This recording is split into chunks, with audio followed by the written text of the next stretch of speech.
Ito nga bang Magnolia Chicken Templados ay masama na loob dito sa SMC dahil palaging pinapaboran ang San Miguel Beer at ang Barangay Ginebra?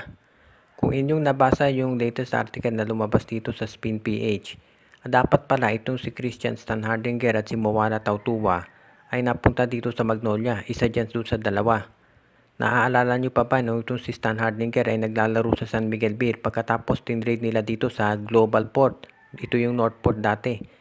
Dito sa Global Port Batang Pier kapalit nito si Tautuwa. Itong si Stanhardinger, hindi siya dapat magtaga sa Global Port, dapat mapupunta yan dito sa Magnolia Chicken Templados.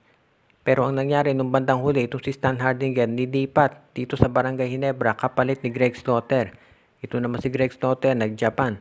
Itong si Stanhardinger nandun pa rin sa Ginebra ngayon at ang Magnolia walang nakuha. Ngayon naman, ang isa pa dapat nangyari dyan, ito si Moana Tautuwa ay mapupunta dito sa Magnolia Chicken Templados.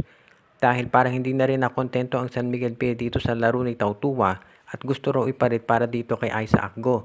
Pero ang nangyari nga, itong San Miguel Beer ni-retain. Hindi binitawan ito si Tautuwa siguro dahil nagkaroon ng ACL injury itong si Isaac Go. So, ang Magnolia naiwan na naman ng walang sentro.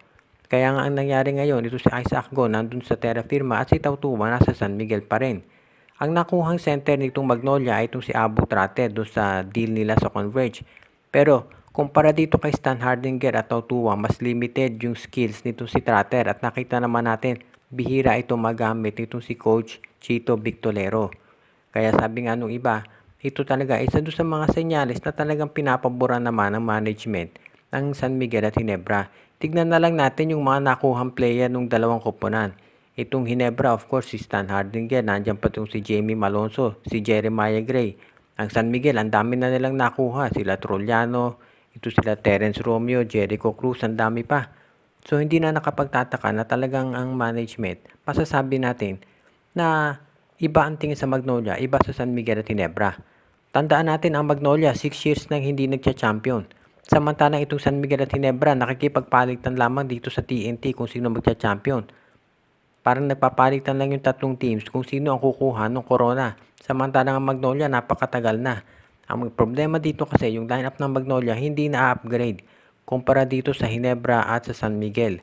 Kaya sa ngayon, hindi na tayo magtataka kung totoo nga yung balita, ayon doon sa source. Dapat talagang i-upgrade na ang Magnolia dahil napag-iiwanan na sila.